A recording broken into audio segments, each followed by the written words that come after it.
Caríssimos irmãos e irmãs, nós estamos celebrando o 4º domingo da Quaresma, que é chamado de Domingo Letare. É uma palavra latina que significa alegrai-vos. Ela diz respeito, ela faz referência à antífona já de entrada da missa. Se nós por acaso não tivéssemos um ministério de música para cantar, a missa começaria e o padre iniciaria a missa com a antífona de entrada que diz o seguinte: alegra-te, Jerusalém. Daí vem o letare. Alegra-te, Jerusalém. Reuni-vos todos que a amais. Vós que estáis tristes, exultai de alegria. Saciai-vos com a abundância de suas consolações. Então a igreja hoje, no meio da Quaresma, ela nos chama a todos à alegria. Esta alegria, ela pode ser experimentada também num abrandamento da penitência. Digamos que você, durante a Quaresma, tenha escolhido penitências rigorosas, penitências pesadas, e você então, no dia de hoje, você abranda a penitência. Este abranda para melhor experimentar a alegria. E este abrandamento, ele é representado na liturgia com o tom róseo, que pode ser usado na Santa Missa, isto é, um tom abaixo do roxo, para mostrar que nós diminuímos hoje a penitência, mas não é muita coisa. Vocês já ouviram, né? Eu sempre falo que, por exemplo, no Carmelo, as carmelitas, no dia de hoje, elas comem peixe, porque durante toda a Quaresma, elas não comem carne de tipo nenhum. No domingo letare, elas comem peixe. Então, é um abrandamento, não é muita coisa, mas apenas para dar uma aliviada, recobrar o fôlego e continuar a caminhada, a corrida da fé. Poderia também, nós não pusemos, poderíamos também colocar um pequeno jarro de flores, um pouquinho, apenas para expressar que a alegria da Páscoa se aproxima. Esta alegria, este domingo letare, nós somos chamados a nos alegrar, por quê? Porque a abundância das consolações de Deus se aproximam. Nós somos chamados a nos alegrar pela festa da salvação que se aproxima, e isso, meus santos, é dom de Deus. Para viver bem o domingo de hoje, o domingo letare, o domingo da alegria, nós precisamos pedir a Deus que Ele nos conceda o dom do alto. Por quê? Porque alegrar-se, por exemplo, alegrar-se diante de uma mesa farta e bonita é natural. Ninguém precisa ser convencido interiormente que seja agradável estar à mesa, numa mesa farta. Alegrar-se por vestir uma roupa nova é natural. Ninguém precisa ser convencido disso. Alegrar-se por ter boa saúde é natural. Como é também natural você ficar cabisbaixo quando não está com a saúde boa. Isso é natural. Alegrar-se por ter dinheiro suficiente para pagar todas as suas dívidas, isso é natural. Você não precisa ser convencido para se alegrar com isso, mas alegrar-se porque a Páscoa se aproxima, alegrar-se porque a festa da minha salvação se aproxima, é espiritual, é dom de Deus.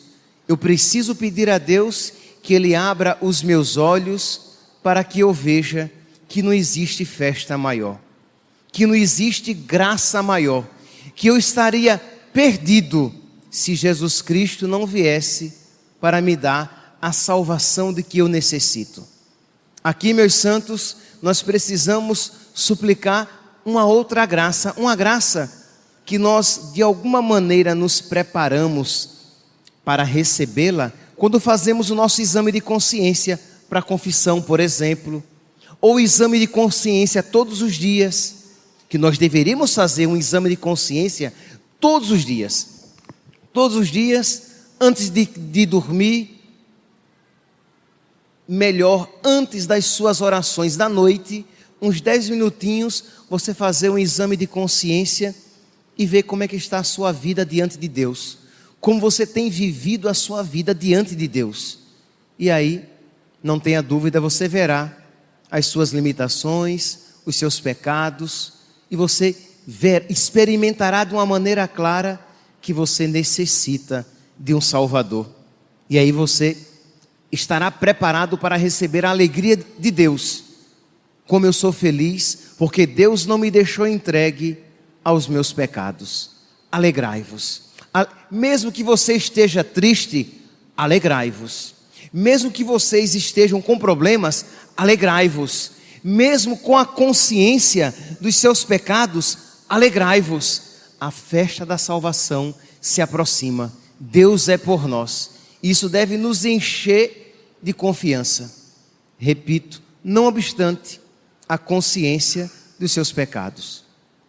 Para isso, para nos avivar a consciência dos nossos pecados, para que nós nos arrependamos, a igreja nos propõe hoje, como primeira leitura, esse trecho do capítulo 36 do segundo livro das Crônicas.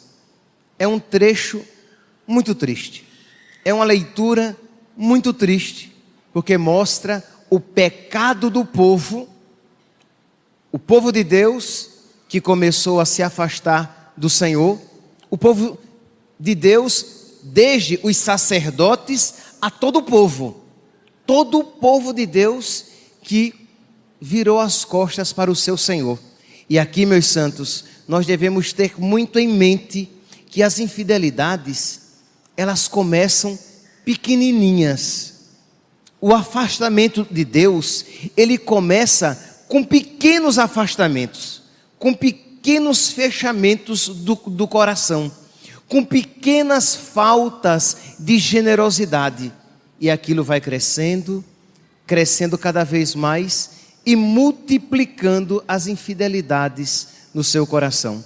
Pois bem, diz aqui a leitura: naqueles dias, todos os chefes dos sacerdotes e o povo multiplicaram suas infidelidades, imitando as práticas abomináveis das nações pagãs. Profanaram o templo que o Senhor tinha santificado em Jerusalém. Ora, o Senhor Deus de seus pais, dirigia-lhes frequentemente a palavra, por meio de seus mensageiros, admoestando-os com solicitude todos os dias. O povo multiplicou os pecados e Deus generosamente multiplicou os mensageiros. O povo multiplicou as infidelidades e Deus, com solicitude todos os dias, os admoestava. Assim como acontece conosco, que Deus não nos abandona, seja por meio da palavra e dos seus pregadores, seja por meio da ação do Espírito Santo na nossa consciência, quando Deus vai nos admoestando e dizendo: meu filho, você está errando nisso. Minha filha, olha o caminho que você tem tomado na sua vida. Meu filho, vê as escolhas que você tem feito, estão levando você para bem longe de mim. Muda de conduta, volta-te para a vida. Você percebe isso? Deus tem falado ao seu coração. Pois bem, Deus agia também dessa maneira com o povo de Israel. Diz aqui, Deus fazia isso porque tinha compaixão do seu povo. Mas, vem aqui então, meus irmãos, a atitude do povo de Deus. Que triste, mas eles zombavam de Deus, desprezavam as suas palavras, de modo que, como não havia mais remédio, o furor de Deus, a ira de Deus, diz aqui, a ira de Deus se levantou. Não havia mais remédio. O povo tinha se tornado insensível. Deus falava, Deus corrigia, Deus admoestava, mas eles viraram as costas para Deus. E Deus então, misericordiosamente, castigou o seu povo. Meus irmãos, é bênção de Deus quando Deus nos castiga. Os santos, alguns santos refletindo sobre o castigo, eles gostavam de dizer que o pior castigo de Deus é quando Deus não castiga mais. Isto é, Deus entrega a pessoa aos seus próprios pecados. Deus entrega a pessoa aos seus próprios vícios. Deus entrega a pessoa à sua própria maldade. Uma graça que nós devemos pedir a Deus todos os dias é: meu Deus, não me entregue a mim mesmo. Não desista de mim, Senhor. Mesmo se necessário for me fazer sofrer, que eu sofra, mas que eu não te abandone para sempre. Mesmo se necessário for me enviar uma tribulação, uma humilhação, uma doença, que ela me venha, Senhor, mas que eu não perca a minha alma. Aqui, meus irmãos, é uma oração de fé, de quem sabe que a salvação eterna é o mais importante, e uma oração de quem tem coragem de escolher Deus de verdade. Meu Deus, se eu estiver endurecido a Ti, quebra-me, quebranta o meu coração, quebra a minha alma totalmente, me faz pó e me reconstrói novamente, Senhor. Mas não permita que eu me torne endurecido a Ti. Não tenha dúvida que seria uma oração tão bonita. Todos nós, sabendo que Deus leva a sério as nossas preces, mas uma oração bonita que nós poderíamos fazer na noite de hoje. Meu Deus, para que eu não perca a alegria, a verdadeira alegria, concede-me a graça, Senhor, de receber as Tuas repreensões, os Teus castigos. Como diz a palavra de Deus, Deus castiga aqueles que ama. Deus repreende aqueles que ama. Então, de pedir a Deus que Ele nos livre desse endurecimento. Pois bem, o povo de Deus desprezou Deus, zombou de Deus, como diz São Paulo na carta aos Gálatas, capítulo 6, versículo 7, de Deus não se zomba. O povo de Deus zombou de Deus. Você pode dizer: ainda bem que eu não faço isso. Imagine zombar de Deus, porque você pensa que zombar de Deus é dizer uma palavra feia com Deus, que zombar de Deus é debochar de Deus. Não é assim que a gente zomba de uma pessoa? A gente debocha daquela pessoa, a gente faz gracinha diante dela. Não, a gente zomba de Deus quando, não obstante aquilo que Deus tem falado, a gente não leva a sério. A gente zomba de Deus quando já no quarto domingo da quaresma, você não tem levado a sério os seus propósitos quaresmais. É zombar de Deus, é zombar da sua palavra. Enquanto toda a igreja é convocada a fazer penitência, a fazer mais penitência, a rezar mais, a lutar contra os seus pecados, você continua lá, estancado, estacionada, fazendo as mesmas coisas de sempre e às vezes até multiplicando as infidelidades e imitando as práticas abomináveis dos pagãos. Não só você multiplica o erro, como até imita as práticas de quem não crê em Deus e não segue a sua palavra. Isso é zombar de Deus. Ouvir isso, dizer isso, quando eu digo isso, eu não digo para machucar o seu coração. Eu digo isso para incitar em você o arrependimento, para despertar em você o arrependimento pelos seus pecados e você dizer: meu Deus, eu não quero zombar do Senhor. Meu Deus, eu não quero brincar de me perder. Eu não quero brincar de ir para o inferno.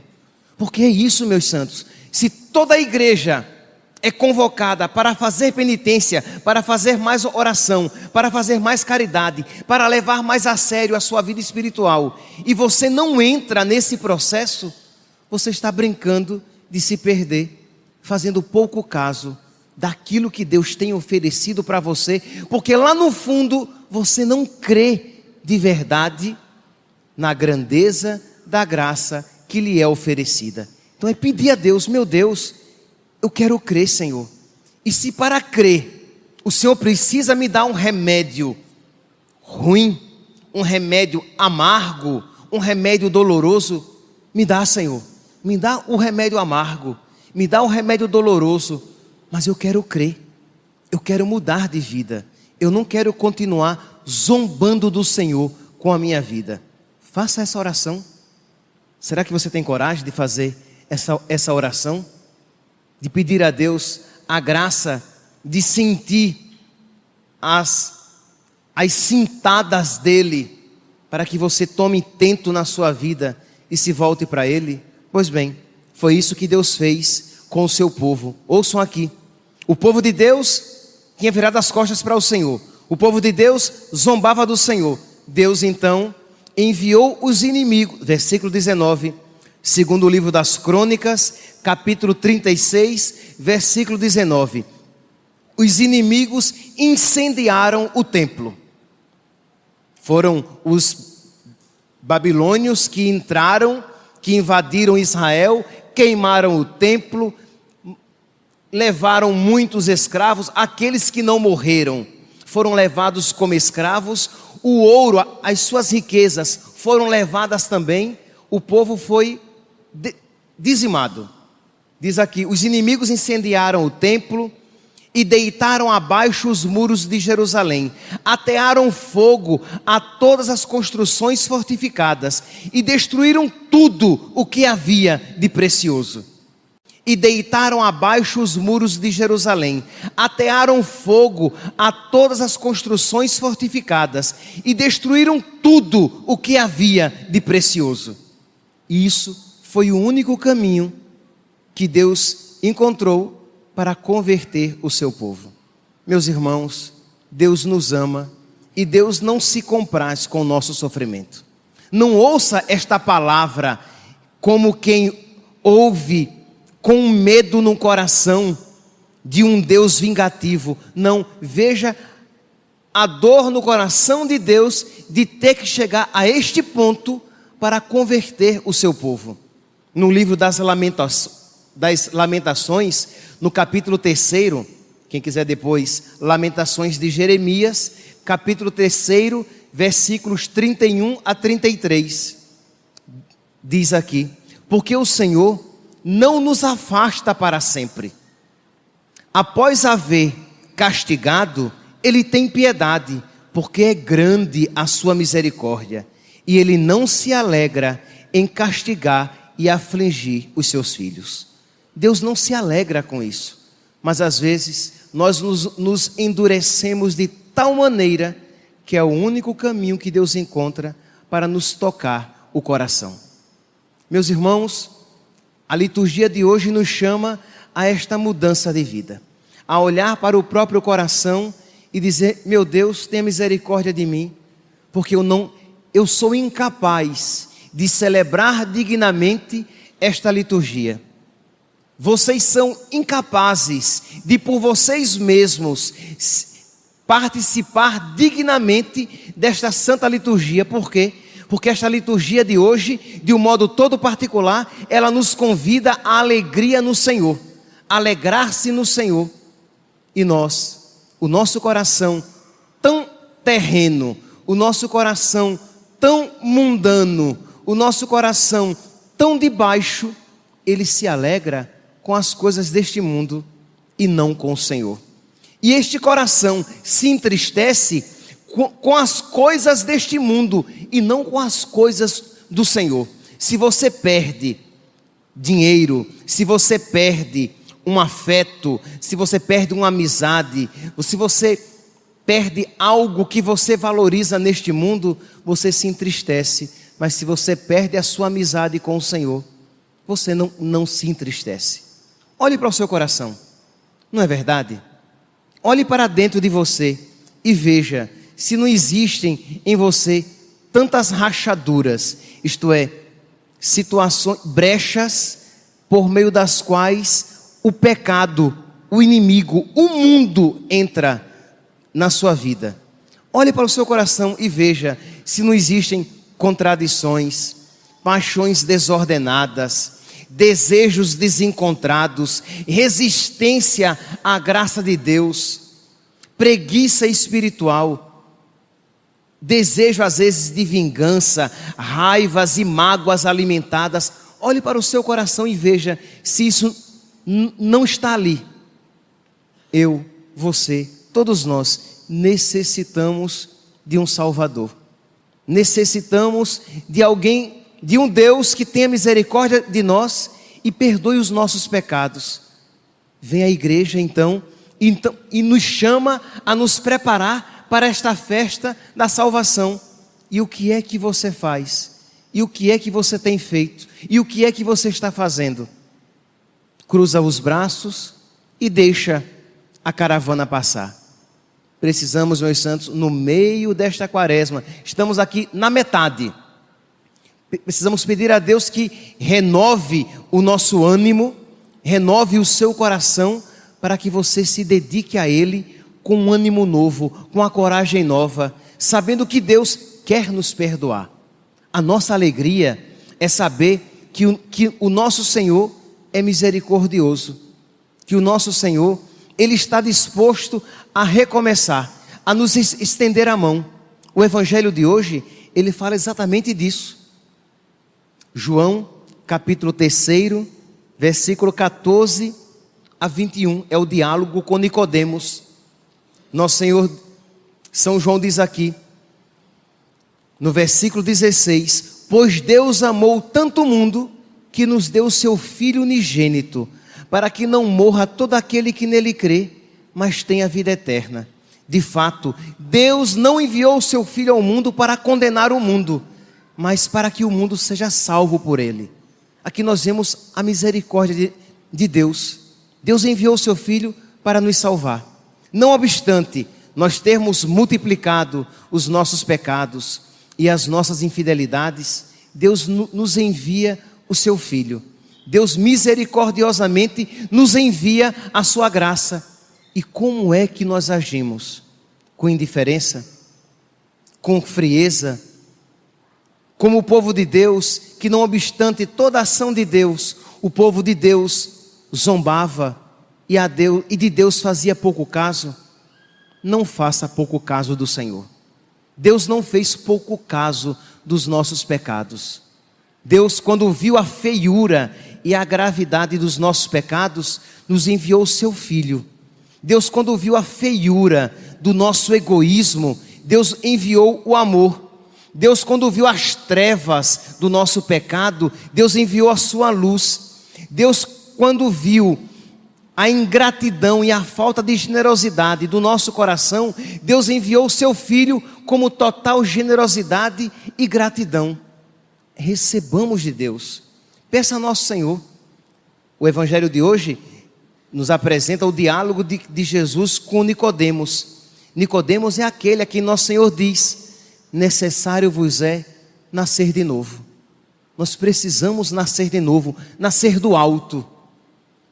Diga com toda a sinceridade do seu coração: meu Deus, eu preciso nascer de novo.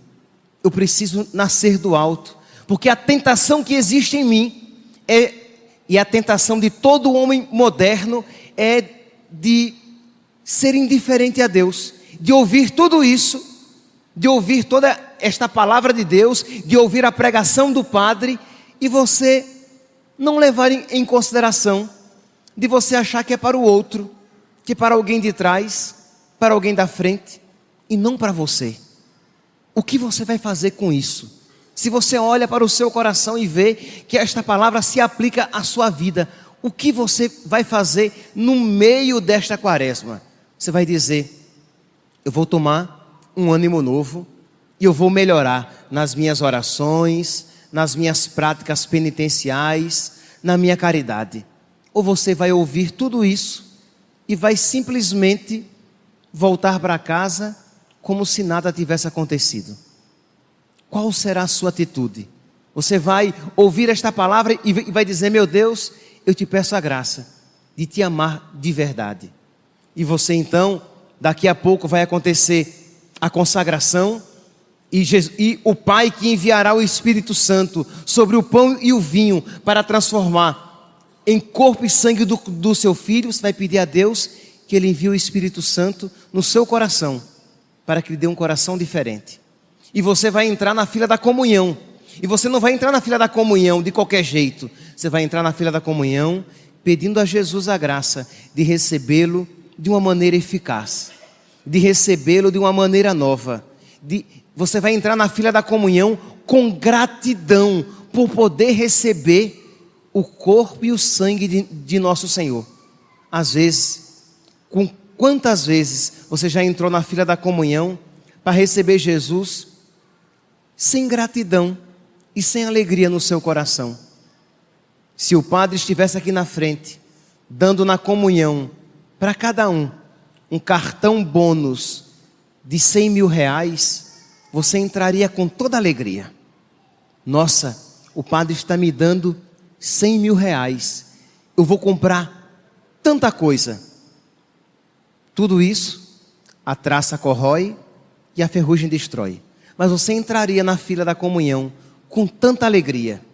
Mas você entra na fila da comunhão para receber Jesus sem alegria alguma, de qualquer jeito. Você recebe Jesus no seu coração e volta para o seu banco. Se você recebesse um cartão bônus com 100 mil reais, você voltaria para o banco pensando no que você faria com aquele dinheiro que você recebeu. Você volta para o seu banco, depois de ter recebido Jesus, e nem sequer reza e conversa com Ele, porque foi uma coisa que você recebeu, não foi alguém. Meus irmãos, você precisa pedir a Deus a graça de um coração novo. Meu Deus, eu não tenho fé, a minha fé é minúscula. Meu Deus, eu preciso de um coração novo, um coração do alto, um coração que creia, um coração que se alegre com as coisas do céu, porque o meu coração é mundano, o meu coração é terreno, o meu coração é das coisas de baixo. Eu gosto e me esforço pelas coisas de baixo. O meu coração não está em ti, o meu coração está na minha casa, no meu trabalho, no meu namoro, no meu casamento, nos meus relacionamentos, mas o meu coração não está em ti. Se você reconhece isso, você abre o seu coração para a possibilidade de Deus entrar e mudar. Mas se você não reconhece que você é miserável, que você é pobre, que você é doente, que você é pecador, que você é incoerente, que você tem muitas realidades no seu coração que não agradam a Deus, se você se acha bonzinho e santo, é claro que você não vai desejar a Deus, nem se alegrar com a festa da salvação, porque não é para você. Mas se você sabe que você é miserável, que você é pobre e que a sua vida sem Deus é uma desgraça, é uma vida que caminha para o inferno, você se alegra em dizer: a Páscoa se aproxima, a vinda do Senhor se aproxima, a festa da minha salvação se aproxima, e como eu sou grato a Deus por Ele não ter me deixado, por Ele não ter me abandonado à minha própria sorte. Se você crê nisso, você ao receber Jesus, hoje, se você tiver condições, você ficará um pouco mais na missa, conversando com Deus. Meus irmãos, nós temos aqui insistido na necessidade de você fazer a oração pessoal, e principalmente quando você recebe Jesus na Eucaristia, porque é a oração pessoal que dá vida a toda a minha vida espiritual. Ora, se eu tenho amizade com Deus, se eu tenho intimidade com Deus, e isso se adquire principalmente na oração pessoal, não se adquire principalmente intimidade com Deus com as orações já formuladas. Elas ajudam, mas elas não são a forma principal. Não se adquire a intimidade com Deus primeiramente com a Santa Missa. Ela ajuda, mas se você não tem oração pessoal, você vem à missa e volta para casa do mesmo jeito, porque você não aproveita o que tem a Santa Missa. Você ouve a palavra e ela não toca no seu coração. Você até recebe Jesus na Eucaristia, mas sem fruto, porque não existe intimidade. Mas se você tem intimidade com Deus, se você tem vida de oração, quando você vai à missa, a missa tem fruto. Quando você reza o terço, você de verdade, você entra em comunhão com a Virgem Maria. Quando você faz uma novena, você de verdade abre o seu coração para Deus por meio daquele santo. Mas se você não tem vida de oração, se você não tem diálogo com Deus, a pregação do padre, por mais insistente e longa que seja, no máximo ela cansa você, mas não muda, não transforma o seu coração, porque é um coração fechado, é um coração duro, é um coração impenetrável. Então por isso que nós temos aqui insistido, reze. E o momento privilegiado, o momento mais propício para uma intimidade com Deus é depois da comunhão. Então se você pode, você que recebe Jesus na Eucaristia, se você pode depois da missa passar 15 minutinhos com Jesus ali, isso é especialíssimo. Por quê? Porque Jesus, depois da comunhão, Ele está presente fisicamente em você, enquanto as espécies do pão e do vinho ainda estão presentes no seu corpo. E isso dura de 10 a 15 minutos. Então é um momento privilegiado. Então vamos aproveitar. Você que vê que você é doente, que você é desgraçado, que você é incoerente, que você é rachado, que você tem tantas lutas interiores dentro do seu coração, tanta resistência à graça de Deus, o momento favorável é quando você recebe Jesus na Eucaristia. De você voltar para o seu banco, se ajoelhar, não conversar com ninguém, não olhar para ninguém e conversar só com Jesus. Você não precisa sentir, simplesmente creia, Jesus está em você, converse com Ele. Jesus está com você naquele momento, como nunca esteve e nunca estará em nenhum momento do seu dia, em nenhum outro momento. Ele estará tão presente. Ali é o momento de você conversar com Ele e dizer: Jesus, eu preciso de um coração, eu preciso nascer do alto, eu preciso de um coração novo, eu preciso de um coração semelhante ao teu. Senão, Jesus, esta quaresma vai passar e eu só vou multiplicar as minhas infidelidades, os meus pecados, e não vou aproveitar esta quaresma espiritualmente para me aproximar de Ti e Te amar ainda mais. Que todos nós que estamos ouvindo estas palavras levemos a sério. Digamos a Deus: Senhor, eu não quero zombar de Ti, eu quero Te levar a sério e levar a sério todas as Tuas palavras em toda a minha vida. Louvado seja nosso Senhor Jesus Cristo.